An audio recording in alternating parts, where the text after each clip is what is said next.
Hi, I'm Michael Carroll from telecomseurope.net. I'm at the Broadband World Forum and I'm speaking to Shayan from Blue One.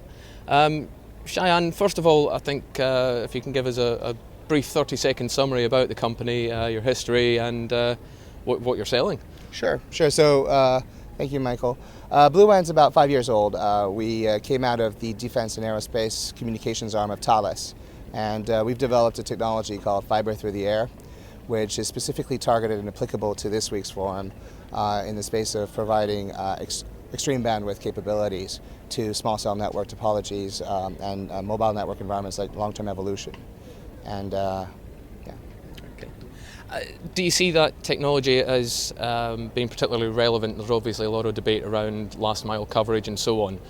Is it something that you can sell into that industry, or are you specifically targeting, as you say, colleges and those sort of small cell environments? It's extremely relevant today. I mean, let's talk about the definition of a small cell for a second, right? People seem to think that small cells are about femtocells, picocells. Now, the fact of the matter is, small cells exist today. If you look at an urban environment like central London, Zone 1, count the number of base stations that an operator has.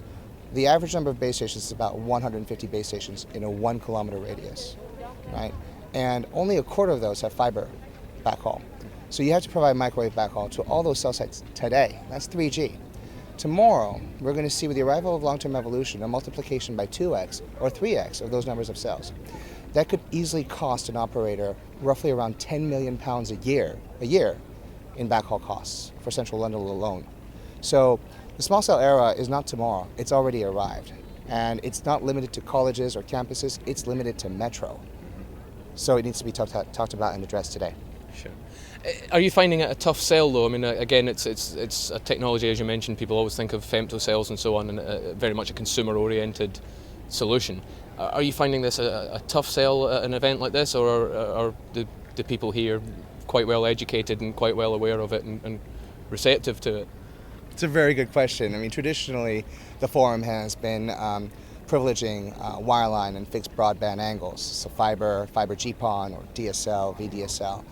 This is the first time in the event's inception that we're actually seeing dedicated tracks for wireless as an option. And I think there's an evolution that's happening in the minds of fixed line operators that their networks are no longer just going to be limited to a fixed remit. They are going to have to look at access evolution, and part of that is going to be broadband wireless access and leveraging new technologies like LTE to attain their coverage objectives. So there is a certain sort of increased awareness on these technologies and a higher degree of receptibility to those kinds of solutions, absolutely. Yeah, it does seem to be something that's discussed a little more in the keynotes this morning and Absolutely. so on, about a sort of much more integrated approach to sort of providing the broadband and so on.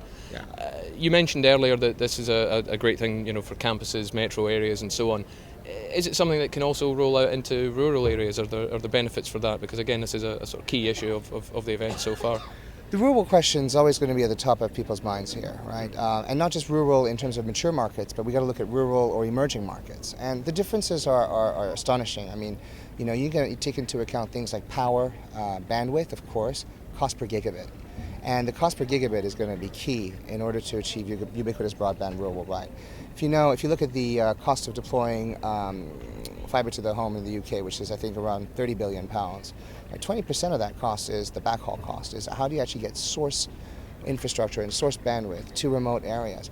After that, there's a ton of options in terms of the access layer. There is going to be LTE, there's currently WiMAX, there's Wi-Fi offload, but there's not that many options when it comes to bringing the bandwidth to those sites. Yeah. And so increasingly what we're focused on as a company is addressing that area, is that last mile backhaul or last several miles of backhaul in order to then use whatever most cost-effective access solution is appropriate to your market and deliver and unleash that bandwidth locally.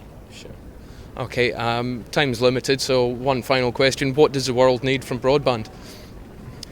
Better quality of service, less talk about headline speeds, and of course optimal costing. Okay. Shayan, thank you very much. Thank you.